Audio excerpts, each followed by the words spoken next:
Oke, kita mulai ya. Untuk materi hari ini terkait dengan konsep dasar pemenuhan kebutuhan nutrisi. Ya.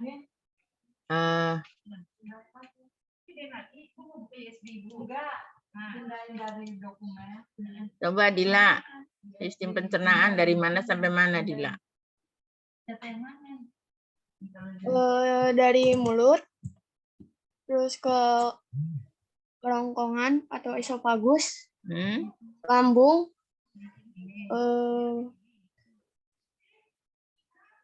usus besar, usus halus, terus anus, Bu.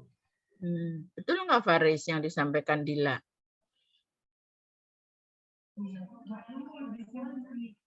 Betul, Ibu.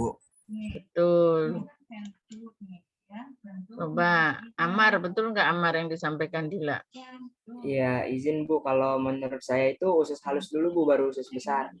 Coba diulang Amar. Ya, jadi dari mulut, terus ke kerongkongan, lambung, usus halus, usus besar, baru anus.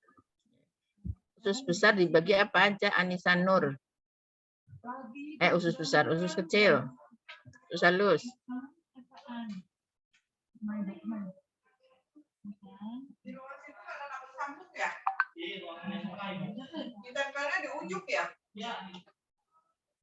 Yuk Anissa Nur.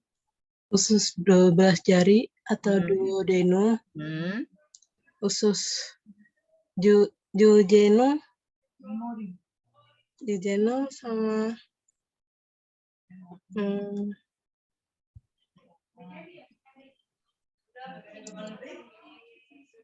Coba ulangi Anissa Indah dari awal. Usus 12 jari atau duodenum, usus jejunum, sama usus ileum. Coba Dela ulang dari mulut sampai mana Dela? Dari mulut, kerongkongan, lambung, usus besar, usus kecil, anus.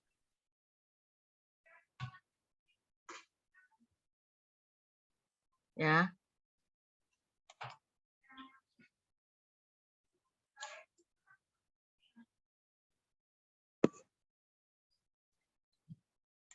Nah, kita ulang lagi ya. Tadi yang sudah Anda sebutkan. Dari mulut, ya. Kemudian di sini di belakang ada kelenjar ludah. Ya.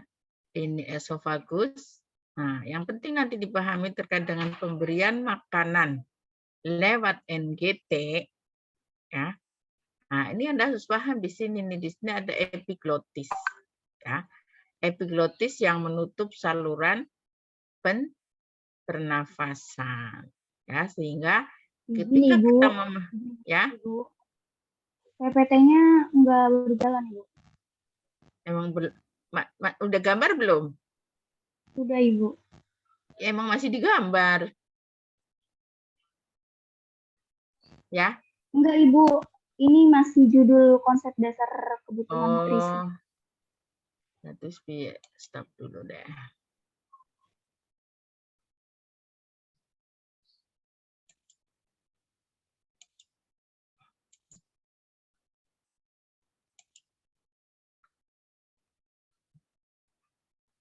Ini kelihatan nggak? Udah Ibu, udah kelihatan. Oke, berarti nggak usah kalau dibesarin gitu nggak mau geser ya. Ya, jadi yang baru saya pahami ini posisi epiglotis di sini, ya. Epiglotis itu harus menutup ketika kamu memasukkan makanan ataupun memasukkan selang makanan, ya. Nah, epiglotis nih saluran nafas ada di depan, esofagus ada di belakangnya, ya. Makanya ketika selang akan masuk, ya. Nah, mungkin pertama ekstensi dulu nih memasukkan selang sampai di posisi sini di atas epiglotis. Habis itu pasien harus posisi fleksi ya untuk menutup jalan nafas sehingga selang bisa masuk ke lambung ya, lambung atau gaster ya. Kemudian di sini juga yang berpengaruh terhadap pencernaan ada pankreas ya, terkait hormon insulin yang nanti akan mengatur kadar gula darah. Kemudian ada hepar untuk metabolisme, ada empedu untuk mengemulsikan lemak. Ya. Jadi bukan hanya yang kamu sebutkan tadi, ada organ lain ya. Hepar, empedu, pankreas. Ya. Nah, tadi usus halus dibagi 3 ya, duodenum, yeyunum, ileum. Kemudian usus besar ada yang transversum ya, dan yang transenden, ascenden, transenden, dan terakhir rektum. Ya. Ingat nih ya, yang umbilikus usus buntu ini ya, appendix itu ada di sebelah kanan. Ya. Kalau kita lihat jalur dari usus besar sampai ke rektum ada di sebelah kiri. Makanya ketika pasien itu mengeluh belum buang air besar. Ya, jadi kalau ada pasien mengeluh sudah sekian hari belum buang air besar, nah Anda harus pastikan nih pemeriksaan fisiknya di daerah sini di sebelah kiri. Inguinal kiri, di atas inguinal kiri. Apakah ada massa? Ya, feses yang menumpuk. Nah, tentu nanti kita kaitkan dengan intake-nya. Mengeluh tidak buang air besar, intake-nya juga ada. Apa yang mau dibuang? Ya. Oke, ya jadi tolong diingat lagi anatominya dan juga fungsinya. Ya, bukan hanya anatomi, tapi yang penting Anda pahami fungsi. Di mulut nanti ada enzim apa, ya. Di lambung ada enzim apa, dan seterusnya. Oke, kita kembali ke konsep nutrisi ya. Ini nutrisi menurut Nancy itu proses pengambilan zat-zat makanan penting.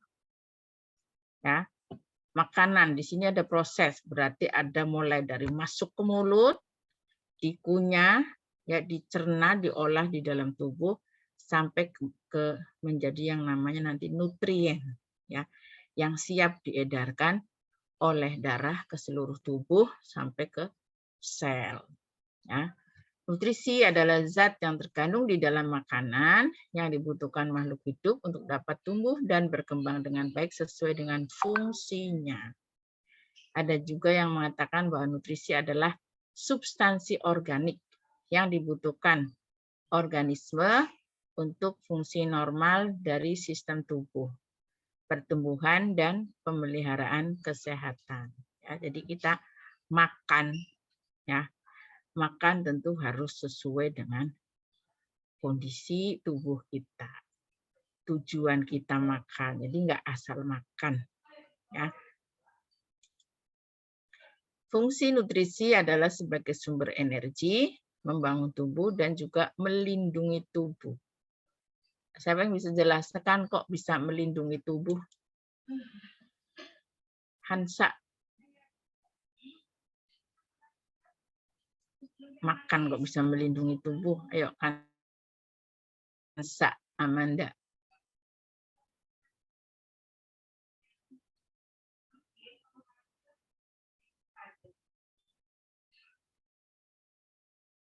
Winda.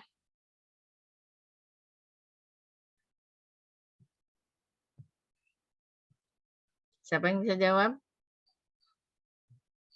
Ya, izin Ibu. Ya, silakan.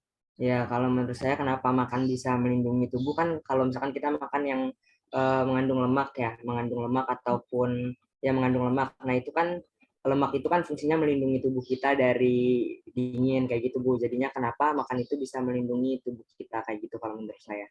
Ya, salah satunya lemak. Lemak itu bantalan tubuh ya. Bantalan tubuh, coba organ kita tidak ada lemak. Ya. Dari misalnya nih ada organ hati tadi ya. Ya. Kemudian tidak ada lemak.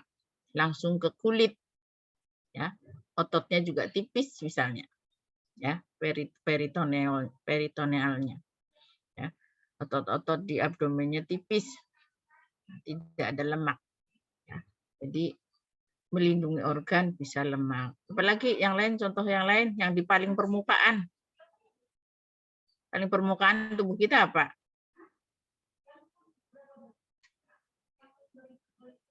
Apa Atika? Kulit, Ibu. Kulit. Makanya pentingnya kesehatan kulit. coba kulit Anda tidak terawat, ya, kering sehingga mudah pecah, ya. Ketika kering kondisi mudah pecah. Apalagi kalau pasiennya misalnya orang itu DM, ya. Nah, kalau DM kulitnya kering mudah pecah, nah, maka akan resiko infeksi, ya. Bukan DM pun akan infeksi. Kalau masalahnya kalau DM itu susah sembuh lukanya, ya kan?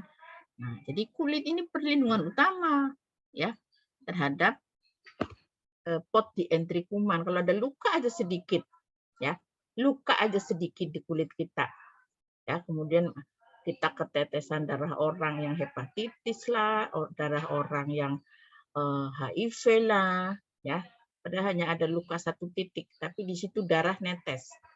Ya, ini pernah terjadi pada mahasiswa, ya. Jadi mahasiswa ketika praktek harus hati-hati, ya.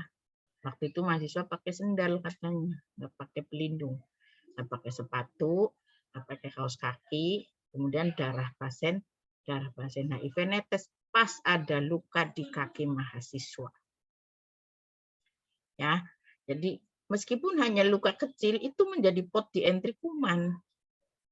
Ya, nah, jadi kulit ini harus dijaga teksturnya, ya, supaya tidak mudah luka, ya, kering bukan luka, ya. Dan nanti contoh yang lainnya, ya.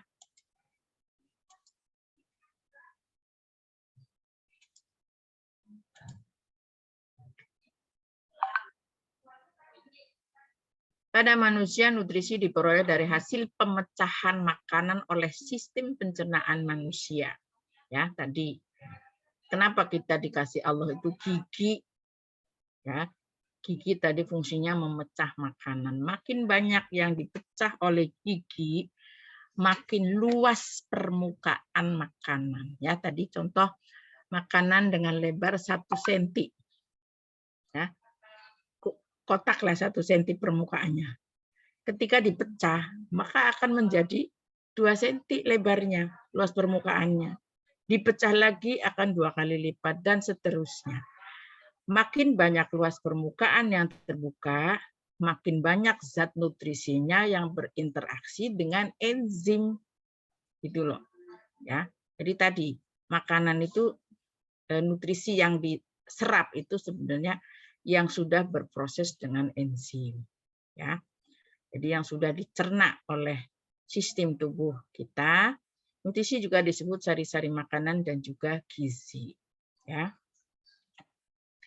Makanya gigi itu harus dirawat. Kenapa? Karena tadi fungsinya memecah makanan sehingga proses, ya, proses pengolahan makanan menjadi lebih sempurna. Nah, nutrisi sebagai kebutuhan dasar manusia, ya, zat makanan atau nutrien. Ya, jadi Anda jangan salah menyebut, ya. Nutrien itu zat makanannya, ya, yang didapat dari pemasukan makanan dan materi-materi sangat dibutuhkan oleh tubuh. Nutrien sangat penting untuk pertumbuhan dan perbaikan jaringan. Tadi contohnya ada luka. Baik luka tidak sengaja maupun luka yang disengaja karena operasi. Ya. Pemeliharaan serta fungsi normal dari sel-sel tubuh. Ya, tadi nutrisi tadi kalau sudah dicerna, diserap oleh darah dan disebarkan ke seluruh sel tubuh. Ya. Kalau yang masuk ke dalam pembuluh darah tadi jumlahnya sedikit, ya, maka yang sampai ke sel juga akan sedikit.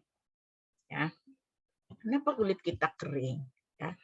Kenapa kulit kita kusam? Nah, ini tuh nutrisinya nyampe enggak ke sana. Ya. Nutrien akan digunakan untuk memproduksi energi berupa ATP, ya, salah satunya, ya.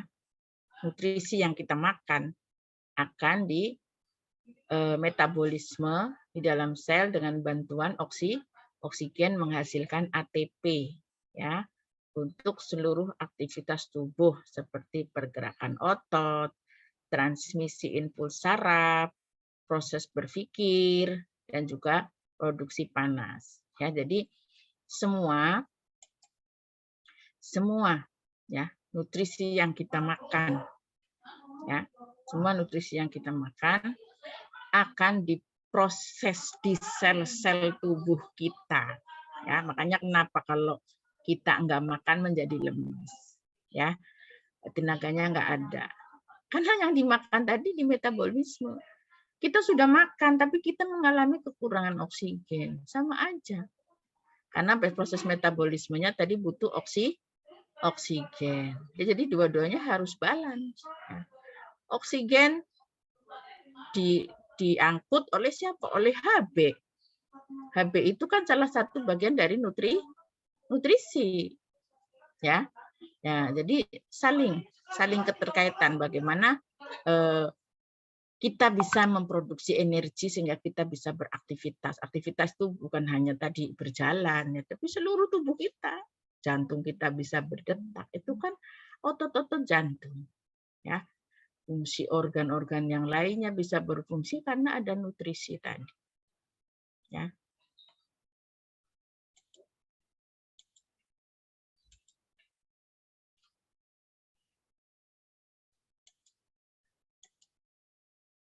Nutrisi sebagai kebutuhan dasar manusia. Yang keempat, nutrien dibutuhkan untuk membuat zat-zat penting seperti hormon dan enzim. Nah, jadi enzim tadi dibutuhkan untuk proses pencernaan itu sendiri. Hormon juga, ya, mengatur sirkulasi nutrisi di dalam tubuh.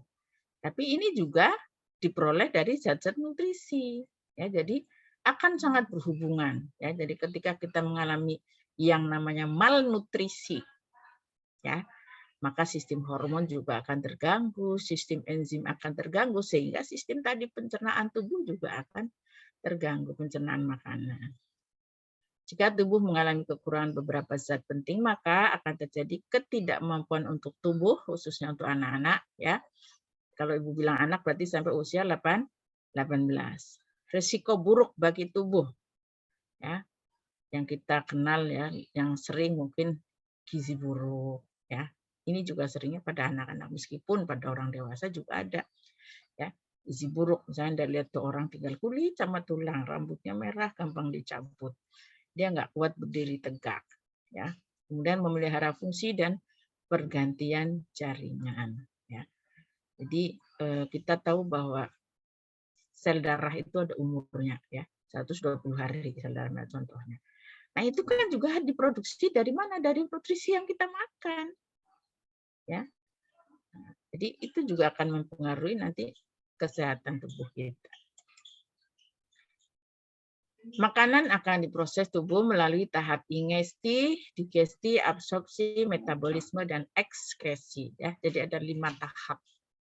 Ya. Ingesti yaitu proses masuknya makanan ke dalam tubuh yang terdiri dimulai dari koordinasi otot-otot lengan dan tangan untuk membawa makanan ke mulut.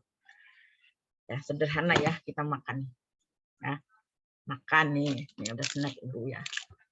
Ini kan snack posisi dalam plastik. Untuk sampai ke dalam mulut saya kan saya harus punya tenaga untuk menyobeknya, membukanya, ya. Kemudian menyuapnya. Nah, ini yang tidak bisa dikerjakan oleh pasien pada kondisi tertentu, dia mau menyuap sendiri aja nggak mampu. Nah, itu yang harus Anda pahami, bahwa untuk menyuapkan makanan, ya, ini contohnya, ini mengangkat sendok ke mulut, ya, ini butuh koordinasi. Kalau saya mengalami osteoporosis misalnya, sehingga siku ini tidak berfungsi, ini juga nggak akan masuk, ya. Atau tangan saya mengalami misalnya osteoporosis atau gout, penyakit gout atau rematik, ya. Nah, ini tidak berfungsi dengan baik, ya. Itu baru bagaimana makanan masuk. Kemudian proses mengunyah tadi, pemecahan makanan di dalam mulut, ya. Penyederhanaan makanan dari ukuran besar menjadi ukuran lebih kecil. Makanya makan itu harus pelan-pelan, dikunyah sampai lembut tadi. Makin banyak makanan yang dipecah, makin banyak luas permukaan yang berinteraksi dengan enzim yang ada di mulut. Proses mengunyah melibatkan gigi, kontrol voluntar otot-otot mulut. Nah, ini juga ada yang mempersarafin nanti, ya, bukan hanya masalah otot juga, tapi juga sistem saraf. ya, menelan itu nervus vagus, ya, kemudian ini otot-otot maksilaris, ya. Bila makanan berada pada gigi, gusi, palatum keras, dan lidah, maka akan terjadi refleks mengunyah yang volunter atau disadari yang diatur oleh sistem saraf pusat. Ya, jadi mengunyah itu, saya mau mengunyahnya cepat. Nah, ini ada perintah dari sini. Ya, Anda karena saya bangun kesiangan nih, sarapannya buru-buru, wah, Anda makan cepat tuh. Ini yang memerintah. Ya, tapi kalau Anda masih punya waktu, masih ada waktu. Ya, jadi saya akan mengunyah dengan baik dan seterusnya. Ya, jadi ada perintah yang disadari.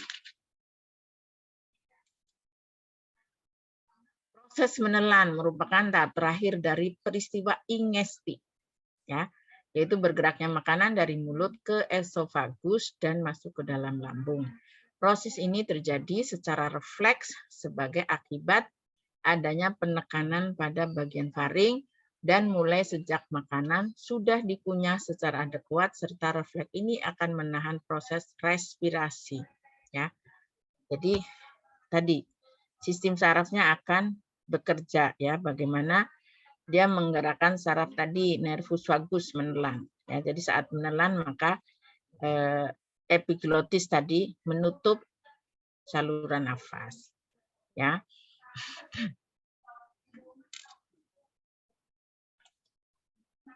Kemudian tahap berikutnya setelah ingesti adalah digesti, ya, merupakan rangkaian kegiatan fisik dan kimia, ya, pada makanan yang dibawa ke dalam tubuh. Terjadi penyederhanaan zat makanan sehingga dapat diabsorpsi, diserap oleh saluran intestinal. Ya. Saluran yang berperan antara lain mulut, faring, esofagus, lambung, usus halus, dan usus besar. Ya. Proses digesti. Yang pertama, proses kimiawi pada digesti untuk karbohidrat. Ya. Amilum dipecah menjadi maltosa oleh enzim pialin yang dihasilkan oleh kelenjar ludah. Jadi ada kelenjar ludah kan tadi, ya, di belakang kafum ori itu ada kelenjar ludah yang bisa memproduksi sekitar 2 liter sehari. Ya, yang dibantu oleh enzim amilase dari pankreas. Ya.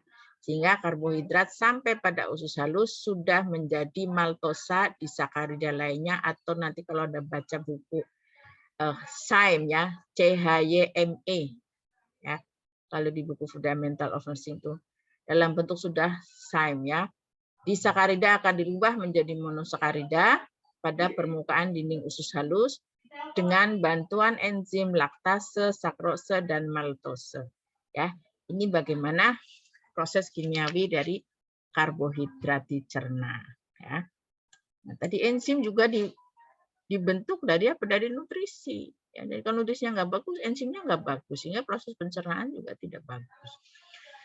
Untuk protein terjadi perubahan secara kimiawi mulai dari lambung, di mana protein dirubah menjadi pepton oleh enzim pepsin, masuk ke duodenum dirubah menjadi peptida oleh enzim tripsin, ya, yang dihasilkan oleh pankreas, berubah menjadi asam amino oleh enzim di permukaan usus. Nah, asam amino inilah yang nanti yang akan diserap.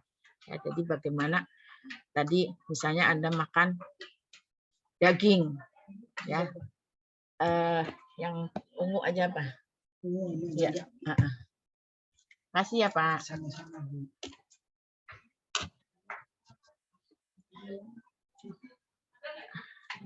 Di ruangan sebelah kayaknya Bu lagi ngajar. Oke, saya ulang ya.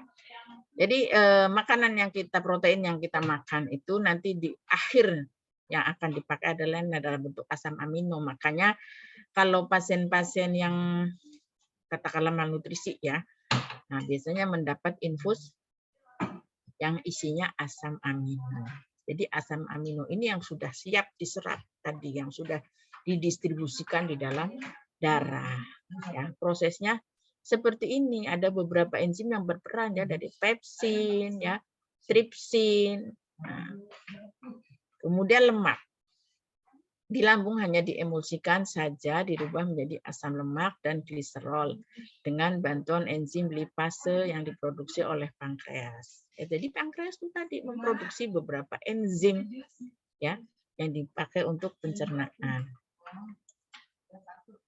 Nah, tadi udah ingesti, digesti, yang ketiga adalah absorpsi, penyerapan ya.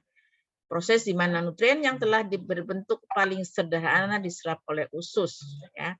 Nutrien diserap berupa glukosa untuk karbohidrat, asam amino protein, asam lemak dan gliserol tadi lemak. Ya.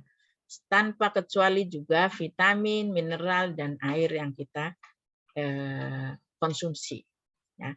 Setelah diserap oleh usus, nutrien akan dilanjutkan ke saluran darah dan getah bening, kemudian masuk ke hati melewati vena porta. Ya, jadi ada proses masuk ke dalam hepar. Jadi ya, untuk ada metabolisme di hepar dan juga metabolisme di sel-sel nanti. Tempat absorpsi nutrisi. Ya, vitamin yang larut dalam air, asam lemak, gliserol dan natrium, kalsium, besi dan klorida di usus halus bagian atas. Apa tadi? Duodenum, ya. Monosakarida, asam amino, dan zat lain di usus halus bagian tengah, yeyunum. Garam empedu, vitamin B12, dan natrium di usus halus bagian bawah atau ileum. Air, hidrogen, natrium di kolom. Jadi natrium ada di setiap tahap penyerapannya. Ya. Kenapa pada pasien hipertensi khususnya ya harus membatasi garam karena dia akan diserap gitu loh. Ya, sehingga itu nanti akan mempengaruhi tekanan darah. Ya. Di kolon ini, kenapa kita kalau tidak buang air besar tepat waktu ya, misalnya harusnya buang air besar, ini nggak keluar sampai beberapa hari, feses menjadi keras karena air ini akan diserap lagi di kolon. Tadi posisi sisa metabolisme sudah ada di kolon tadi ya. Nah, di kolonnya nggak keluar-keluar. Nah, makin tambah lama makin keserap airnya ya. Makin kering, makin susah keluar, butuh bantuan ya.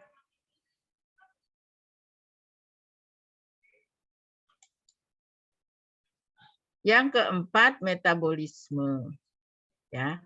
Merupakan bagian akhir dalam penggunaan makanan di tubuh. Proses ini meliputi semua perubahan kimia yang dialami zat makanan sejak diserap oleh usus hingga dikeluarkan oleh tubuh sebagai sampah. Ya. Yang pertama, metabolisme karbohidrat ya, merupakan zat utama penunjang tubuh dalam penyediaan energi yang berbentuk glukosa. Nah, glukosa kalau sudah beredar dalam darah ya, diatur oleh hormon apa? Insulin. Sementara pada pasien dengan diabetes mellitus itu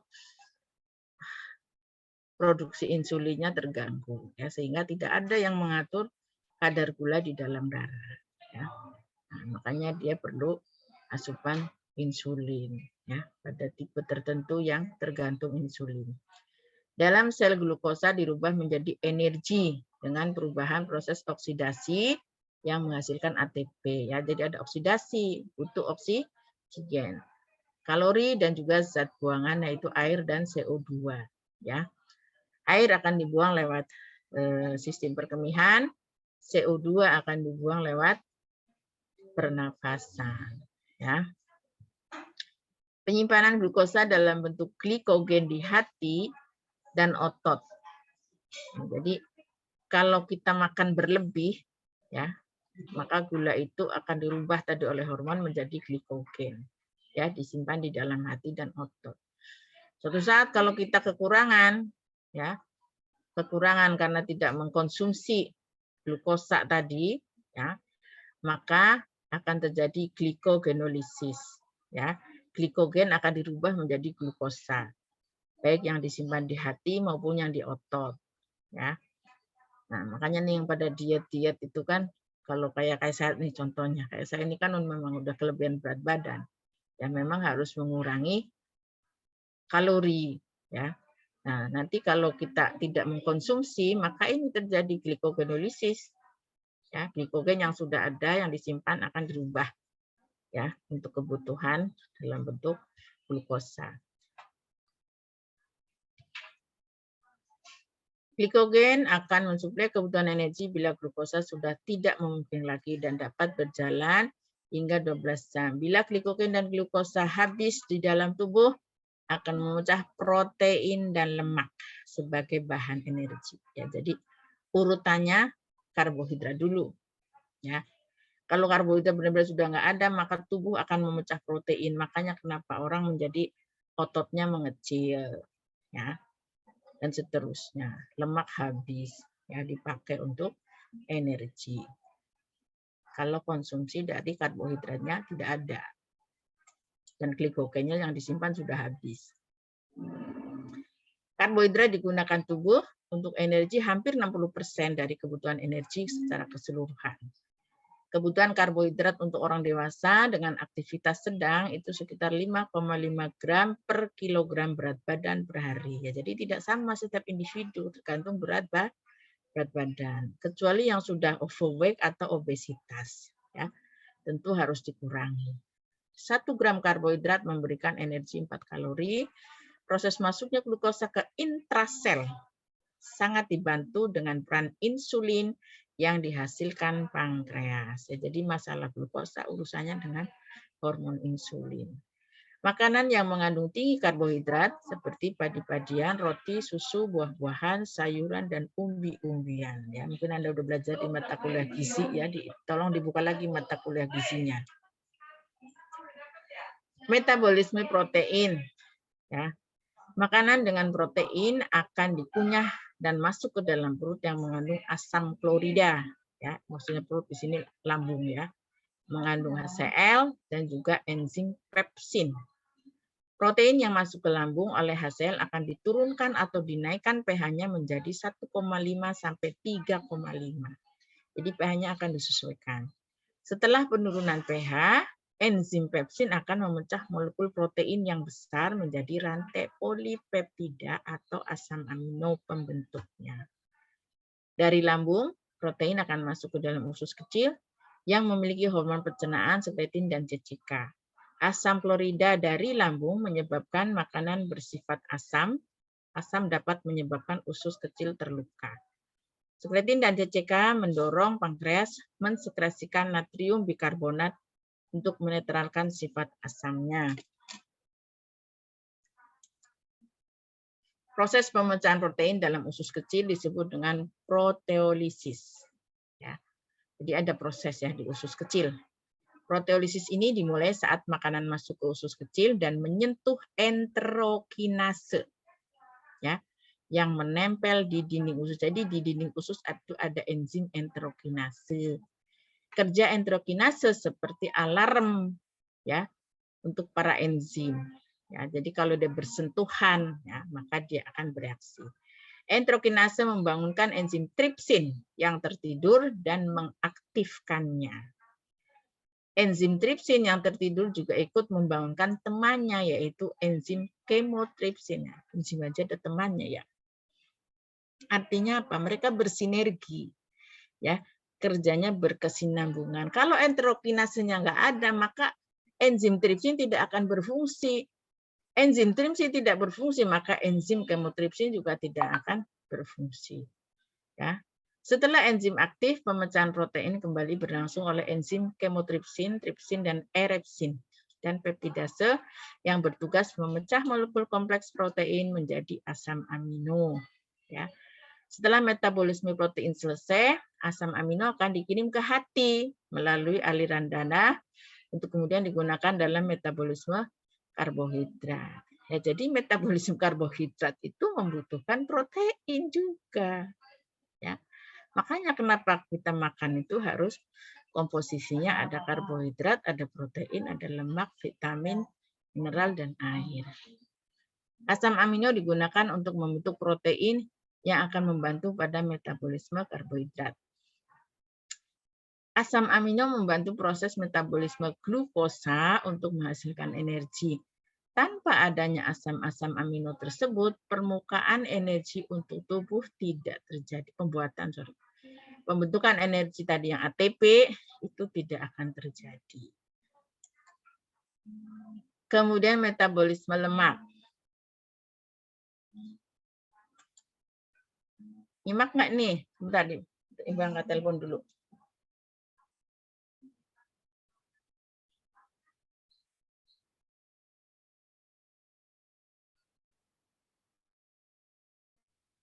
Halo?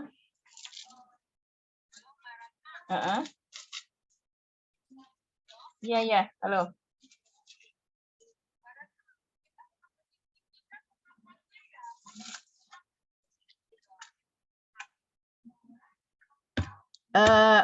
Begini aja ya. Nanti tetap aja yang pengapas terkait itu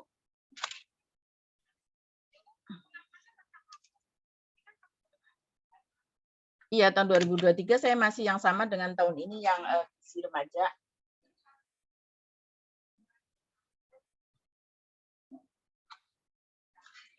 Enggak, kita tetap ngetim berempat aja, Vi. Masuk ke lemak, ya. Lemak merupakan energi yang paling produktif, ya, di mana 1 gram lemak menghasilkan 9 kalori. Kalau tadi kan karbohidrat berapa 4 ya. Merupakan kelengkapan makanan yang penting sebagai wahana berbagai vitamin yang larut dalam lemak, ya, A, D, E, dan K, dan pemegang andil penting yang membuat makanan terasa enak, ya, membuat makanan gurih, ya, contohnya sup gitu ya, kalau dikasih tetelan itu akan lebih enak. Lemak terkontribusi dalam kulit terutama pada kelenjar adiposa dan folikel rambut. Kandungan lemak dalam subkutis sangat membantu tubuh dalam mengatur temperatur. Ini contoh yang paling ini nanti kalau Anda melihat bayi BBLR, ya, bayi BBLR itu kan kecil ya, setelah tangan kita kadang hanya kurang dari 1000 gram, ya. Itu kita bisa melihat bagian dalam dari bayi, ya, saking tipisnya kulit, ya, dan tidak ada lemak subkutan, ya. Nah, jadi lemak ini penting. Lemak juga, makanya bayi-bayi BBLR ini harus segera masuk ke dalam inkubator, ya, karena masalahnya dengan tadi temperatur suhu. Lemak juga berfungsi untuk mencegah organ dalam injuri. Bila tidak digunakan untuk energi, lemak terus disimpan dalam tubuh sehingga dapat meningkatkan berat badan. Ya, artinya dibutuhkan tapi jumlahnya terbatas. Kebutuhan lemak untuk orang dewasa dengan aktivitas sedang 1,5 gram per kilogram badan per hari.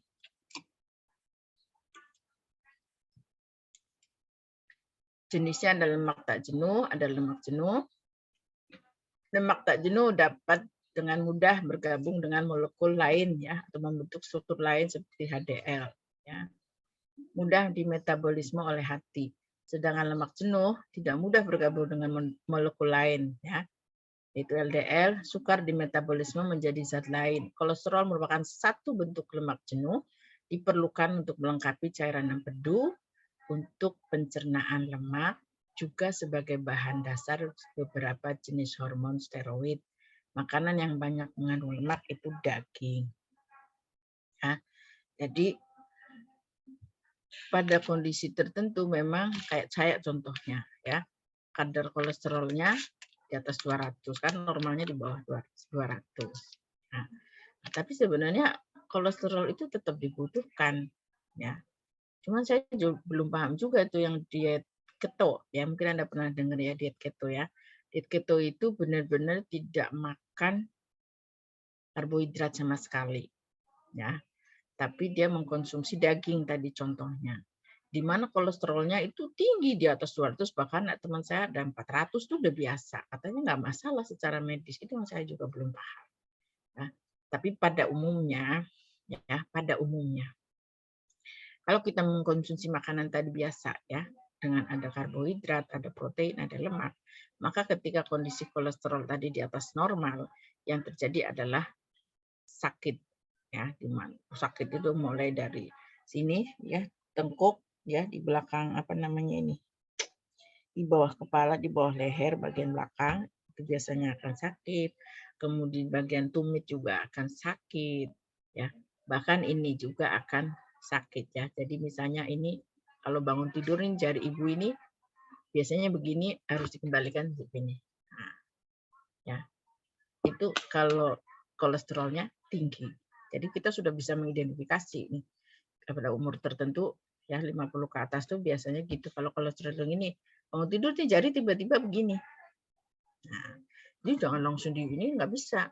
Harus tarik nafas dulu pelan-pelan ya. Tadi nafas apa? Oksigen membantu proses metabolisme tadi ya.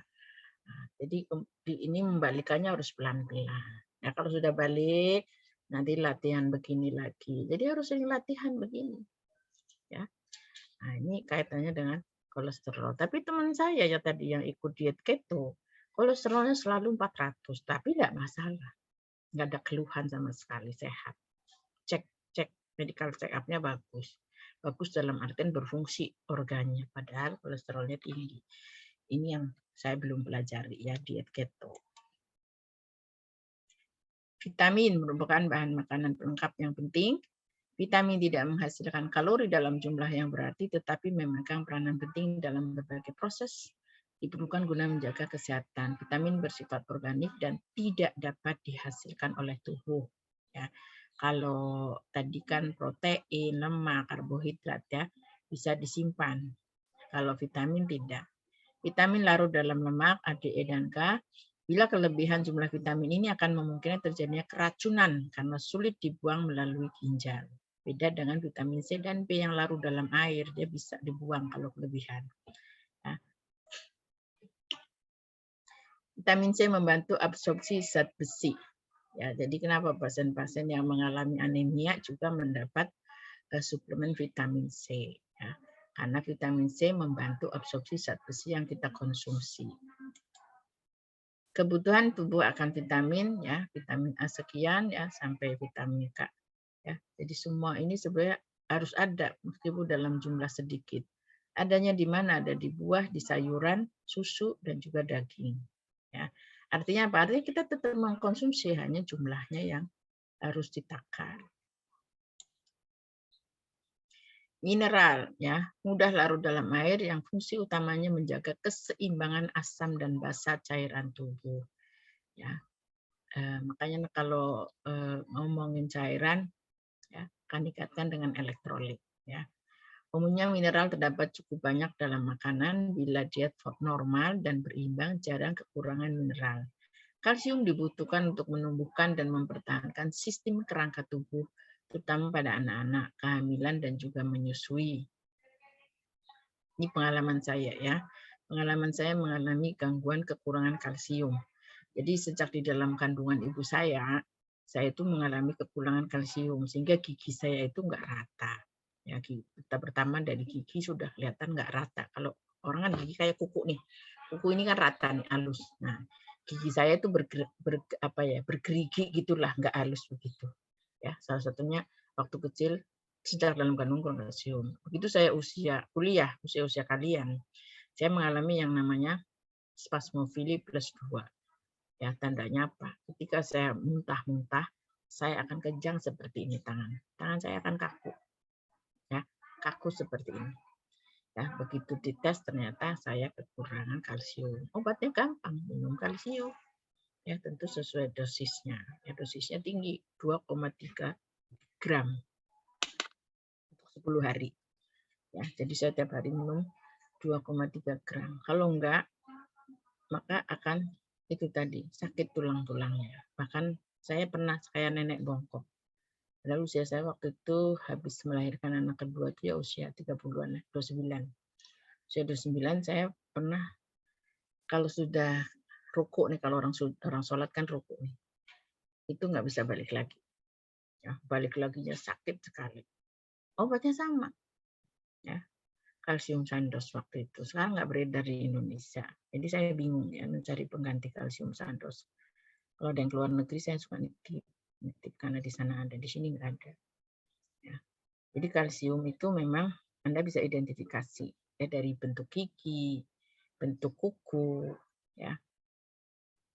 Kuku Anda lihat kuku Anda itu bergerigi apa enggak? Itu salah satu kekurangan kalsium. Ya. Kalium dapat membantu frekuensi dan kekuatan kontraksi otot jantung. Ya, kalium dan natrium ya yang berfungsi untuk pompa jantung. Bila kalium pada ekstrasel banyak, penurunan frekuensi dan dilatasi pembuluh darah jantung. Ya. Kekurangan zat besi dapat menyebabkan penurunan HB. Ya, ini mineral yang dibutuhkan tubuh. Ini jumlahnya. Ya. Kalsium cukup tinggi ya 800. Ya, bisa diperoleh dari makanan baik sayur maupun protein.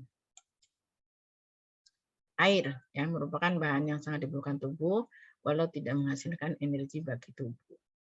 Kandungan air dalam tubuh 60-70 pada orang dewasa ya dan merupakan bahan terpenting untuk proses sekresi dan ekskresi. Jadi kalau Anda kurang cairan biasanya BAB-nya juga akan sulit. Makanya harus cukup ya. Bisa sampai 2000 cc ya sehari untuk tergantung berat badan kita. Untuk bayi bisa sampai 80% komposisi tubuhnya. Fungsi paling nyata untuk air adalah untuk bertahan. Ya, jadi kita bisa bertahan hidup hanya dengan air ya, maksudnya tidak makan masih bisa bertahan hidup ya, karena air itu yang utama. Nah, apa itu kalori ya? Adalah panas yang dihasilkan tubuh dari hasil pembakaran zat gizi atau nutrien. 1 kalori adalah jumlah panas yang diperlukan untuk meningkatkan suhu 1 kg air sebesar 1 derajat Celcius. Produksi panas oleh tubuh pada tingkat terendah kimia sel dan aktivitas tubuh disebut angka metabolisme dasar. Angka metabolisme dasar bagi laki-laki dewasa adalah 1.700 dan bagi wanita dewasa adalah 1.400. Ya, ini tadi kembali lagi kepada berat badan. Ini yang acuan dewasa umum. Kebutuhan makanan dan kalori berbeda antar individu tergantung pada berat badan dan tinggi badan, usia dan jenis kelamin, aktivitas fisik, iklim atau cuaca, dan selama masa kehamilan serta menyusui. Ya, kebutuhannya akan berubah. Nah, yang terakhir ya dari proses pencernaan adalah ekskresi. Ekskresi atau eliminasi merupakan pekerjaan tubuh untuk membuang zat-zat sisa dari metabolisme yang tidak terpakai lagi untuk keperluan tubuh. Proses ini terjadi dalam bermacam-macam bentuk antara lain defekasi, zat sisa dari saluran cerna, miksi, zat sisa dari saluran kemih, diaforesis, pengeluaran keringat, dan ekspirasi, pengeluaran air dan CO2 dari pernafasan. Jadi bernafas ini juga ada cairan yang hilang. Ya. Makanya kalau menghitung kebutuhan cairan ada yang disebut dengan istilah insensible water loss. Insensible water loss itu contohnya ini keringat, kemudian air yang ada di feses, ya, kemudian air yang CO2. Itu kan nggak bisa diukur, tapi ada acuan atau patokan standar normal untuk dewasa, ya, nilai IWL, insensible water loss. Tadi ekskresi, ya, yang Ibu bilang tadi kalau pasiennya mengeluh sekian hari nggak buang air besar, ada raba tuh bagian inguinal kiri, ya, inguinal kiri ada raba, oh betul ada massa, ya. Makin lama dia tidak keluar, makin keras karena tadi air itu akan diserap di kolon, ya, jadi air itu diserapnya di kolon, ya. Faktor yang meningkatkan kebutuhan nutrisi, ya, periode pertumbuhan yang cepat, ya, baik pada infan, toddler maupun remaja serta ibu hamil, selama perbaikan jaringan karena proses luka pembedahan. Nah, ini yang pertama Anda udah belajar konsep tumbuh kembang, ingat nggak? Ya, pelajaran tumbuh kembang. Tumbuh kembang usia infan dia tidak banyak bergerak kan kalau bayi karena belum bisa jalan. Jadi apa yang dia makan dia akan menjadi pertambahan berat badan. Beda dengan usia toddler atau preschool, dia sudah mulai lari-lari, maka sudah mulai penambahan berat badannya berkurang meskipun makan, tapi penambahan berat badannya tidak seperti saat bayi. Ya, contoh pada bayi usia 1 tahun maka berat badannya menjadi 3 kali saat lahir. Ya. nanti kedepannya akan menurun penambahannya karena dia beraktivitas. Jadi kalau remaja yang aktivitasnya tinggi, ya makanya anak-anak yang beraktivitas tinggi, baik toddler, preschool, school age maupun remaja, ya harus dibarengi dengan nutrisi yang cukup, ya, yang seimbang dengan aktivitasnya. Ibu hamil jelas dia ada pertumbuhan janin yang harus disokong, ya. Karena ibu hamil kalau nutrisinya kurang bagus, yang dikhawatirkan apa? Salah satu indikator nutrisi itu tadi apa? HB, ya, hemoglobin. Kalau ibu hamil hemoglobinnya di bawah 10, itu yang dikhawatirkan nanti melahirkan bayi-bayi yang IQ-nya rendah. Kenapa IQ? Karena tadi HB itu fungsinya membawa oksigen, ya. Oksigen diperlukan untuk proses metabolisme, salah satunya nanti metabolisme di otak si bayi. Ya, perkembangan otak bayi akan terpengaruhi. Jadi yang disebut dengan apa? Lost generation. Kalau ibu-ibu hamil melahirkan anak-anak yang tadi si ibunya mengalami penurunan HB di bawah 10. Selain perbaikan jaringan karena proses luka atau pembedahan, ya. Jadi ini juga kenapa orang habis operasi misalnya, ya. Itu dietnya TKTP, tinggi kalori, tinggi protein, ya, karena untuk pembentukan jaringan baru dari luka. Meningkatnya suhu tubuh, tiap kenaikan suhu 10 derajat Fahrenheit, ya, maka kalorinya naik 7%. Meningkatnya aktivitas fisik, ya, terutama otot, jenis kelamin, ya, jenis kelamin laki-laki lebih tinggi dari wanita, ya, BMR, basal metabolic rate. Nah, faktor yang meningkatkan kebutuhan nutrisi berat badan, ya, secara kuantitatif peningkatan berat badan akan meningkatkan metabolisme. Terjadi infeksi untuk pembentukan zat fagositer bakteri patogen, ya. Fagositer itu yang memakan bakteri, ya. Nah, sel darah putih. Nah, ini juga akan mempengaruhi. Stres, meningkatnya produksi hormon tiroid sehingga meningkatkan epinefrin yang mensupport metabolisme. Meningkatnya kehilangan nutrisi karena kehilangan cairan seperti pendarahan, diare, ya, adanya drain yang keluar, adanya dialisa ginjal, laktasi, menstruasi, luka bakar, dan lain-lain. Itu juga meningkatkan kehilangan nutrisi. Penyakit kronis yang mempengaruhi fisiologi nutrisi seperti diabetes, hipertiroid, kanker, psikosis, penyakit ginjal atau hati, dan juga masalah pernafasan.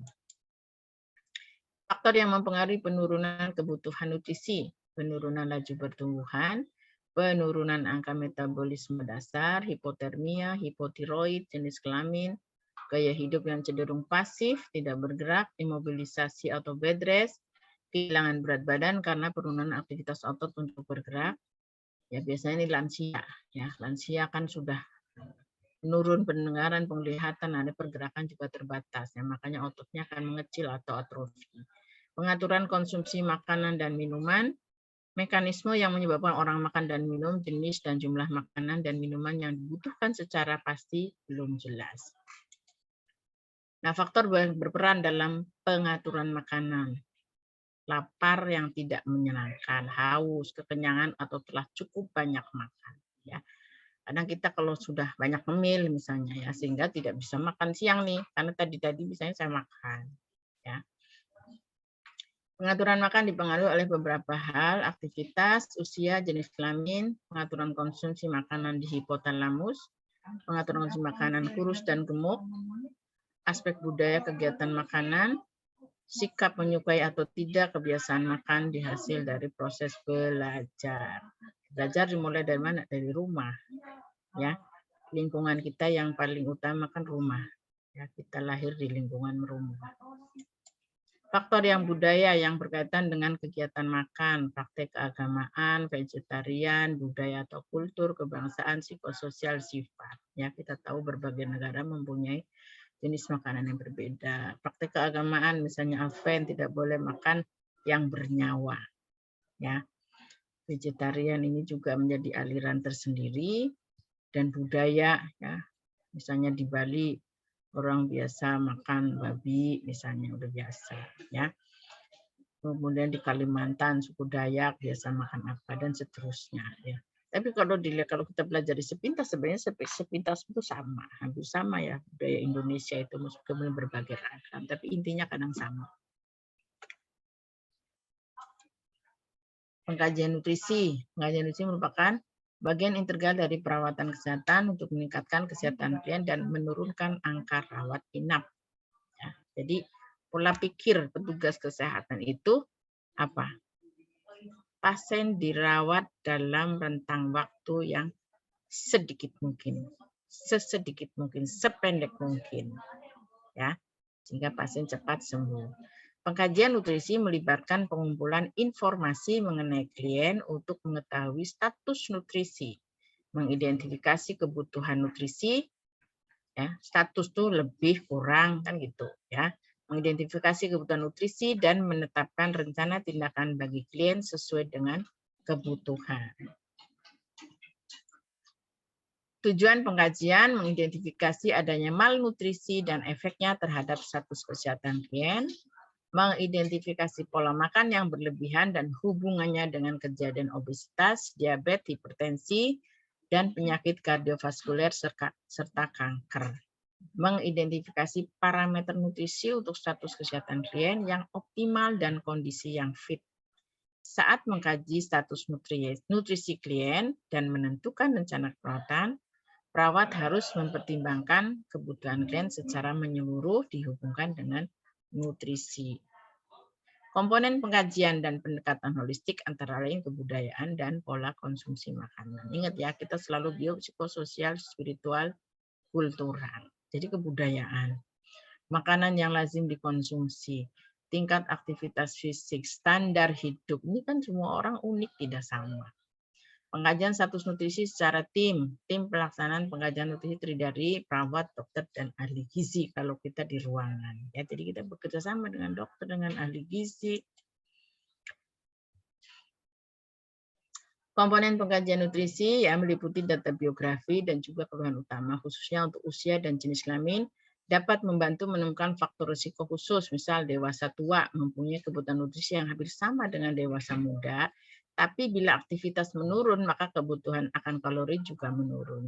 Ya, jadi di sini intinya kalori yang kita makan, jumlah kalori yang kita makan harus disesuaikan dengan aktivitas kita. Kalau aktivitas kita seharian tiduran, duduk, ya harusnya kalori yang masuk juga nggak boleh lebih, karena kalau lebih nanti apa menumpuk tadi disimpan. Ya. Contoh lain anemia defisiensi besi sering terjadi pada remaja wanita daripada remaja pria. Ya, ini memang hasil penelitian saya kemarin begitu. Ya, remaja putri di SMA itu rata-rata ya, HB-nya lebih rendah karena memang apa? Mengalami menstruasi, kemudian tidak disupport dengan suplemen yang sesuai atau nutrisi yang sesuai. Ketika, nah contoh yang anemia ya, dari sepintas kita melihat konjungtiva ya. Jadi kalau ketika konjungtiva sudah pucat, itu yang paling cepat ya harus dengan suplemen. Nah, jadi untuk mengatasi naiknya kadar itu harus dengan suplemen. Begitu selesai suplemen baru nanti maintenance dengan asupan nutrisinya yang normal. Keluhan utama yang lazim terjadi antara lain kehilangan berat badan, kelebihan berat badan, kelemahan, gangguan gastrointestinal, perubahan kulit, dan gangguan pergerakan. Ya, perubahan kulit tadi ya, kaitannya dengan nutrisi. Nah, itu gambaran pengkajian ya. Untuk diagnosanya ya, salah satu diagnosa terkait dengan nutrisi tadi kan di pengkajian ya, Mas, keluhan utama itu bisa kehilangan berat badan atau kelebihan berat badan. Makanya diagnosa nutrisi kalau kita berani menyebut defisit ya, Anda harus punya data apa? Berat badan. Ya. Jadi kalau disebutkan defisit nutrisi, asupan nutrisi tidak cukup untuk memenuhi kebutuhan metabolisme. Penyebabnya ketidakmampuan menelan makanan atau ketidakmampuan mencerna makanan atau ketidakmampuan mengabsorpsi nutrien, peningkatan kebutuhan metabolisme, faktor ekonomi, faktor psikologis. Nah, objektifnya yang bisa kita lihat adalah berat badan menurun minimal 10% di bawah rentang ideal. ya.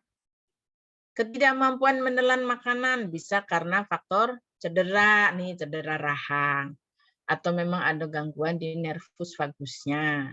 Ya. Ketidakmampuan mencerna makanan karena proses infeksi dan sebagainya. Ketidakmampuan mengabsorpsi juga sama pada pasien, misalnya pasien mengalami tipoid. Ya, kita tahu pada tipoid itu permukaan usus halusnya itu rusak ya, radang, sehingga kemampuan menyerap, mengabsorpsi nutrien yang sudah dicerna itu juga terbatas. Peningkatan kebutuhan metabolisme misalnya pada pasien hipertiroid misalnya. Ya, faktor ekonomi jelas ya, pada orang-orang yang tidak mampu membeli makanan maka kemungkinan besar juga asupannya akan menurun ya, atau tidak sesuai dengan 4 sehat 5 sempurna. Faktor psikologi stres ya, ibu pernah punya teman patah hati ya, ditinggal sama pacarnya, dosen padahal ya, gadis ya, sehingga dia tidak mau makan ya, sampai akhirnya lambungnya itu berlubang. Lambungnya berlubang ya. Jadi kalau tadi kan asam ya, di dalam lambung itu ada asam. Kalau tidak ada yang dicerna ya, maka akan terjadi kerusakan di lambung sampai berlubang dan akhirnya dirawat beberapa hari dan akhirnya meninggal. Yang jadi stres gara-gara putus cinta. Nah, itu bisa ke situ ya. Tidak mau makan sama sekali. Jadi buat teman-teman semua, buat kalian semua ya, kalau putus cinta gampang cari lagi ya, gak usah sampai sakit menyiksa diri. Nah, fakta unik tentang sistem pencernaan manusia ya, rata-rata orang menghasilkan 2 liter air liur setiap hari. Otot di kerongkongan bekerja seperti gelombang besar ya, gelombang ini yang menggerakkan makanan atau minuman ke perut. Nah, disebut dengan apa? Peristaltik. Jadi peristaltik tidak hanya di usus ya, dari mulai otot-otot di esofagus juga. Enzim dan sistem pencernaan adalah zat yang memisahkan makanan menjadi berbagai nutrisi yang dibutuhkan ya. Tadi berbagai enzim, baik untuk karbohidrat, protein dan juga lemak. Terdapat ikatan erat antara sistem pencernaan dan otak. Ya. Emosi termasuk stres dan gangguan otak mempengaruhi cara tubuh mencerna makanan. Tubuh mampu memindahkan makanan melalui sistem pencernaan, bahkan saat kepala di bawah dan kaki di atas, sistem pencernaan tidak berpengaruh terhadap gravitasi. Ya. Mungkin ada yang mau mencoba makan sambil salto. Ya, kepalanya di bawah. Nah, tetap saja sunnah kalau yang muslim, sunnahnya makan itu duduk ya, tiduran juga nggak boleh, apalagi kepala di bawah tadi ya. Oke, itu sepintas tentang nutrisi, kebutuhan dasar manusia. Kita sebagai perawat harus memahami ketika pasien kita mengalami sakit A, tadi ya ada beberapa contoh, misalnya diabetes, nanti Anda ketemu di KDM misalnya di apa? KMB. Ada diabetes, ada hipertensi, ada hiperkolesterol, kemudian apa tadi? Tifoid, diare ya, yang terkait dengan langsung gangguan pencernaan, hepatitis atau liver atau sirosis hepatis dan seterusnya, itu tadi terkait dengan organ-organ pencernaan. Ya, pasti masalah utamanya ada di nutrisi. Ya. Kalau sudah menyerang tadi itu semua organ-organ yang tadi, ya. Nah, diagnosa Anda tolong baca buku ini ya. Standar diagnosis keperawatan. Udah punya belum? Ya. Kemudian untuk intervensi Anda juga bisa menggunakan SIKI ya, standar intervensi keperawatan. Dan untuk prosedur Anda bisa lihat di SOP yang dari PPNI juga, atau juga di perpustakaan buku ini kalau Anda mau beli buku keperawatan dasar ya, manual keterampilan klinis. Ya, boleh mana aja menjadi acuan ya. Jadi tolong ya pakai buku-buku yang terstandar ya. Jadi nggak asal Anda bikin diagnosa pakai kalimat sendiri, nggak ada di standar diagnosa. Boleh ya. Dokter juga punya standarnya. Nah, kita perawat di Indonesia sudah punya standar ini. Jadi kita pakai ini dimanapun kita bekerja ya. Tadi salah satu diagnosa yang Ibu sampaikan tadi defisit nutrisi ada di buku standar diagnosis. Ya. Ingat ya, kalau Anda membuat diagnosa baik kekurangan maupun kelebihan, ya, baik defisit nutrisi maupun yang kelebihan, harus punya indikator berat badan. Kalau nggak ada indikator berat badan, hanya cuman mual, meskipun ada data penunjang lainnya, ya. Di mana halaman berapa tadi ya?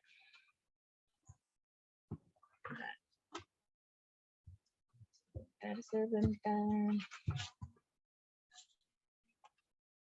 Nutrisi halaman defisit nutrisi 56. Ya. Meskipun di sini ada misalnya bising ususnya hiperaktif. Ya. Bising usus hiperaktif itu biasanya pada pasien diare. Otot pengunyah lemah. Otot menelan lemah. Membran mukosa pucat, sariawan, serum albumin turun, rambut rontok berlebihan, diare. Selama berat badannya masih dalam normal, nggak bisa Anda bikin defisit. Baru apa? Baru resiko. Ya.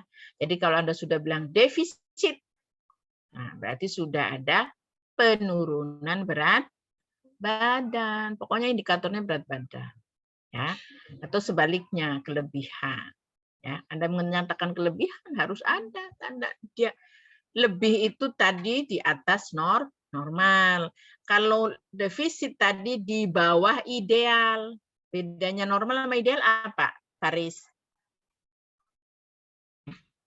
Iya Ibu, izin menjawab. Kalau ideal itu dia berat badannya itu tinggi badannya itu misal 180, terus berat badannya itu 80 Bu. Itu ideal Bu.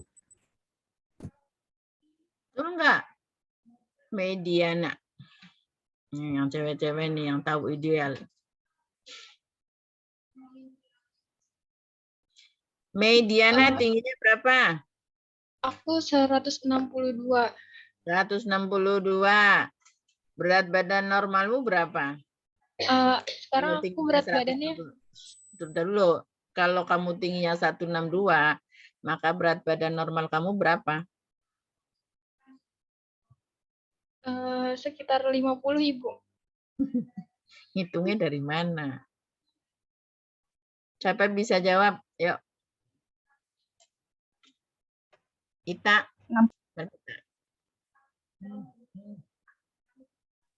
Ita tingginya berapa, Ita? 159. 159. Maka berat badan normal kamu berapa, Ita? 50. 50, Bu. Hitungnya dari mana 50? Dari ini, Bu.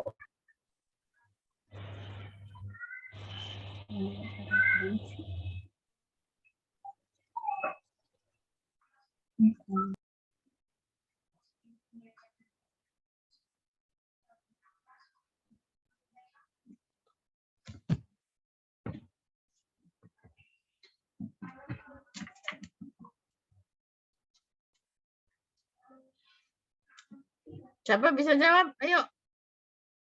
Mana yang normal, mana yang ideal?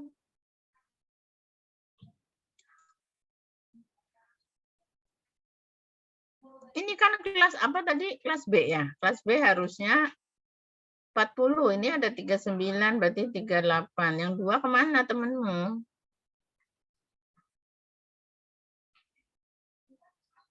Si Pen, siapa yang nggak masuk si Pen? Izin menjawab, Ibu. Ada satu yang tadi katanya gangguan jaringan, Ibu. Siapa namanya? Rival, Ibu. Siapa? Rival. Terus satu lagi? Rival aja, Ibu. Kan kita ada 39 satu kelas. Bukannya kamu 40? Satu udah pindah, Ibu. Siapa? Tenonia. Vero? Tenonia. Oh, Tenonia. Oke, berarti kalian 39 ya? Iya, Bu. Oke. Ya, jadi Ita tadi berapa, Tak? Ronaldo aja deh. Ronaldo, kamu tingginya berapa, Ronaldo? Tingginya 178, Ibu. 178. Maka normalnya tinggal dikurangi 100. Ya. Berarti Ronaldo itu normalnya 78. Kalau Ronaldo pengen ideal, ya, maka 78-nya dikurangi 10% dari 78 berapa, Roy? 68, Ibu. Ya, 10% dari 78 kan 7,8. Kita bulatkan 8. Ya. Jadi 78 dikurangi 8, 70. Jangan ngarang 68 dari mana ngitungnya, Roy, yang lain Aisyah, Nida, ya. Jadi berat badan normal itu tinggal tinggi badan dikurangi 100. Kalau kita ngitung ideal, maka berat badan normal dikurangi 10% berat badan normal. Ya. Jadi kalau berat badan normalnya 50, maka idealnya dikurangi 10% dari 50 berapa, Li? 5. Menjadi 45. Tadi kan defisit nutrisi tadi kan di bawah, ya, 10% di bawah berat badan ideal. Ya. Jadi acuannya itu bukan normal tapi di bawah ideal. Ya, makanya Anda harus tahu mana berat badan normal, mana berat badan ideal. Ini karena tadi kita ngacu ke buku ini. Ngacu ke buku apa namanya nih? Buku SDKI ya, yang halaman berapa tadi? 56. Halaman 56 ya. Objektif dari defisit nutrisi, berat badan menurun minimal 10% di bawah rentang ideal. Ya, rentang ideal berarti tadi idealnya 45, normalnya 50. Itu loh. Ya. Jadi yang menjadi acuannya di bawah 45, bukan di bawah 50 ngitungnya. Ya, di bawah ideal. Idealnya tadi berapa? 45. 10%. Minimal tadi ya, penurunan berat badannya 10% dari 45. 4,5 berarti pasiennya sekarang berat badannya 40,5. Ya, itu minimal segitu turunnya. Itu sudah dikatakan defisit. Ya, kalau cuma turun sekilo berarti tidak. Ya. Nah, jadi defisitnya pun ada batasan tuh tadi minimal 10% dari rentang ideal, berat badan ideal, bukan berat badan normal. Artinya kalau masih di rentang normal baru risiko. Ya. Ya pokoknya Anda ngacu ke sini. Kalau Anda mau berdebat sama orang, Anda punya pegangan ini. Ini kan dari PPNI ya, seluruh Indonesia suruh pakai ini, gitu loh, ya. Itu baru nutrisi, nanti yang eliminasi dan sebagainya ada semua di sini, ya. Jadi Anda mau ngomong ABC boleh, Anda punya dasar, ya. Oke. Ada yang mau ditanyakan? Izin, Bu. Ya. Iya, Bu, saya Faris dari kelas 2 Banners. Jadi saya mau nanya, Bu, tadi kan udah dijelasin perihal lemak ya, Bu. Nah, tadi di lemak itu saya baca ada bahwasannya kalau lemak itu harus digunakan sebagai energi. Jika tidak digunakan, maka akan menumpuk di dalam tubuh. Nah, saya ngelihat realitas sekarang itu banyak banget, Bu, orang yang dia tuh kurang menggunakan energi itu buat dalam keadaan fisik, tapi ngegunain energinya itu dalam bentuk pikiran. Nah, pertanyaan saya, berpikir dan menggunakan otak dalam bekerja itu berpengaruh nggak sih, Bu, terhadap energi yang dihasilkan oleh lemak? Sama, ya. Jadi aktivitas otot maupun aktivitas otak, ya. Makanya Anda kalau mau niat begadang mau ngerjain skripsi nanti, ya, harus ada konsumsi. Nih, kayak Ibu minum ya. Harus ada support. Saya kalau mau begadang harus makan yang cukup. Kalau enggak sakit. Ya. Jadi ini tuh diperas otak itu bekerja. Butuh energi otaknya. Kan tadi paling berbahaya tuh ibu hamil yang HB-nya rendah. Lahirlah generasi yang IQ-nya jongkok. Ya. Nah, jadi kalau kita mau pakai otak kita harus suka energi yang cukup. Hanya jenisnya. Ya. Jenisnya tadi. Kalau dalam karbohidrat kan tadi dia akan disimpan ya. Nah, kalau protein tadi ya. Jadi itu yang pemilihan jenis nutrisinya. Ya. Yang mana yang akan disimpan dalam bentuk tadi lemak ya, dirubah menjadi lemak. Jadi kalau glukosa tadi tinggi ya, disimpan dalam bentuk glikogen ya, akan disimpan tadi dalam bentuk lemak ya. Jadi bisa seperti itu. Jadi mana yang kita harus pilih ya. Jangan yang kalori tinggi ya. Nah, tapi protein, vitamin itu yang air tadi ya, yang harus cukup. Jadi minum air yang cukup. Ya. Jadi jangan Anda begadang tapi cuma minum air putih doang. Ya lemes atuh, besoknya nggak bisa kuliah. Ya. Makanya kita kan kalau lembur-lembur dikasih makan sama kantor nih. Ya. Pulang maghrib, pulang kan jam 4 ya. Nah, tapi karena besok mau akreditasi nih, kemarin tuh kita lembur tuh 1 minggu. Kita akreditasi. Dikasih makan, kita makan sore. Enggak gimana, nanti besok nggak bisa masuk. Lemes. Ya. Oke, yang lain? Ibu izin bertanya. Saya Tika dari 2B. Misalnya nih Bu, ada orang yang obesitas. Dia kehilangan berat badan. Kan kalau kita diagnosanya defisit nutrisi itu tadi 10% di bawah ideal ya Bu. Apa yang orang obesitas ini bisa dikatakan defisit nutrisi juga Ibu? Tergantung penurunannya. Kalau penurunannya masih dalam rentang normalnya dia, ya enggak dong. Justru dia dari obes kan kelebihan. Kan kebalikan dari defisit tadi over ya, kelebihan. Nah, kelebihan itu kan yang memang tujuan keperawatannya nanti harus diturunkan. Ya. Kecuali penurunannya ekstrim sampai di bawah yang tadi rentang ideal. Nah, itu baru masuk defisit. Tapi kalau penurunannya memang dari obes dikembalikan ke posisi normal atau ideal, itu nggak masalah, bukan defisit. Kan masalah utamanya tadi obes, kemudian kita kembalikan ke normal. Nah, kemudian masalahnya kalau penurunannya ekstrim, sehingga tadi sampai 10% di bawah ideal, nah itu masuk kategori defisit. Tapi kalau masih dalam rentang ideal normal, ya enggak dong. Ya.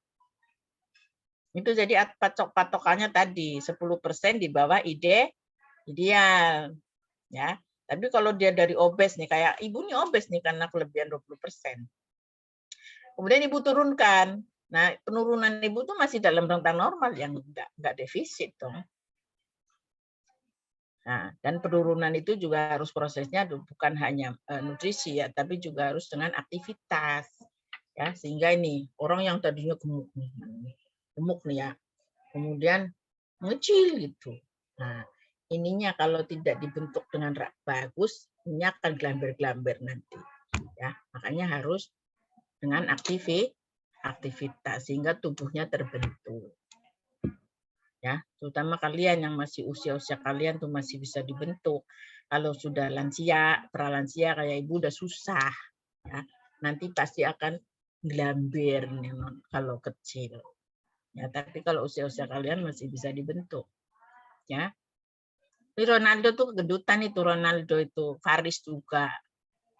Ya kan? Nah, harus diturunkan itu. Ya. Coba Ronaldo berapa sekarang beratnya? Kemarin 78, Ibu. Nah, 78. Tadi tinggimu 178 ya? Iya, Ibu. Nah, masih normal sih. Ya. Masih normal, tapi kan kalau perutnya membuncit tuh udah nggak bagus juga. Ya. Nah, yang ideal tadi diturunin 7,8. Jadi 60 berapa? 60. 78 dikurangi 7,8 berapa? 70-an ya. 71 lah ya. Antara 70 71 idealnya. Ya. Oke, ada lagi yang lain? Izin tanya Ibu. Ya, Ahmad. Ya, saya Amar Bu dari kelas 2B. Ini Bu pengen nanya Bu, misalkan ya Bu kan ada orang gemuk gitu. Nah, orang gemuk ini kan istilahnya punya cadangan glikogen Bu. Tapi misalkan nih dia udah nggak makan pagi sama siang. Tapi kenapa tetap merasa lemes Bu? Padahal kan masih ada cadangan glikogen gitu yang bisa dirubah jadi sumber energi. Nah, itu kalau pengaturannya ya, makanya ada pengaturan diet itu penting ya. Jadi nggak boleh mengurangi langsung nggak makan sama sekali, gitu kan? Ya. Nah, yang terjadi ya itu lemes karena kita kan bergerak. Contohnya yang Muslim harus sholat 5 waktu.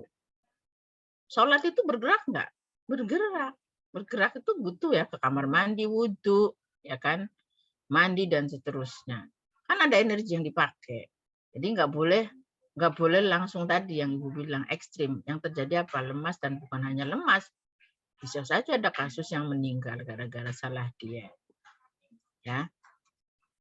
Jadi pengurangan itu harus bertahap. Tetap ada yang dikonsumsi dengan komposisi tadi. Ya. Kalau kayak saya misalnya, saya kan nggak punya gula. Permasalahan saya hipertensi kan. Hipertensi dan kelebihan berat badan. Ya. Jadi yang harus dikurangi apa? Karbohidrat sebenarnya. Sama garam. Saya harus diet garam karena saya hipertensi. Oh, proteinnya tetap. Protein. Ada jadi sayur, buah itu tetap dikonsumsi. Dan yang dikurangi karbohidrat untuk menurunkan berat badan. Makanan lainnya tetap dikonsumsi. Ya. Apalagi harus mikir, harus kerja dan sebagainya. Ya. Intinya ketika kita beraktivitas ada kalori yang dibutuhkan ya untuk mengganti. Oke, itu tadi. Tapi saya punya teman ikut diet keto ya udah 5 tahun dan memang menjadi langsing. Tapi kalau menurut saya bukan hanya langsing, jadi keriput juga, keriput ya. Jadi kayak peot gitu ya. Nah, tapi memang menurut dia sehat, dia lebih sehat. Tapi kolesterolnya berapa? 400. Itu yang saya belum memahami. Kolesterol 400 tapi enjoy. Tidak ada keluhan sakit. Karena yang dia makan itu daging, ikan gitu loh. Tempe. Dia tidak makan nasi atau tepung-tepungan atau yang manis-manis itu no. Ya. Jadi benar-benar karbohidratnya itu 0. Ya. Glukosanya itu 0. Itu yang saya belum paham diet keto. Tapi memang suami istri itu jadi langsing, katanya dia yang tadi mengeluh vertigo, mengeluh apa tuh nggak ada lagi keluhan itu. Tapi saya juga belum baca penelitian lebih jauh ya tentang diet keto ini. Kok bisa? Saya kolesterol kalau sudah di atas 200, misalnya 230 aja, udah pusing kliang-kliang gitu kan. Udah sering vertigo dan sakit-sakitan kakinya gitu. Kalau kolesterolnya udah di atas 200. Ini teman saya 400 malah enjoy aja. Nah, nanti kalau kalian ada yang nemu artikel tentang diet keto, bolehlah. Kenapa kolesterol tinggi kok nggak masalah gitu ya. Nah, itu yang menjadi tantangan kita mempelajari itu. Oke, ada lagi yang lain? Kalau tidak ada, Ibu akhiri. Wassalamualaikum warahmatullahi wabarakatuh. Sudah di SS belum sih, Pen? Sudah, Ibu. Sudah tadi.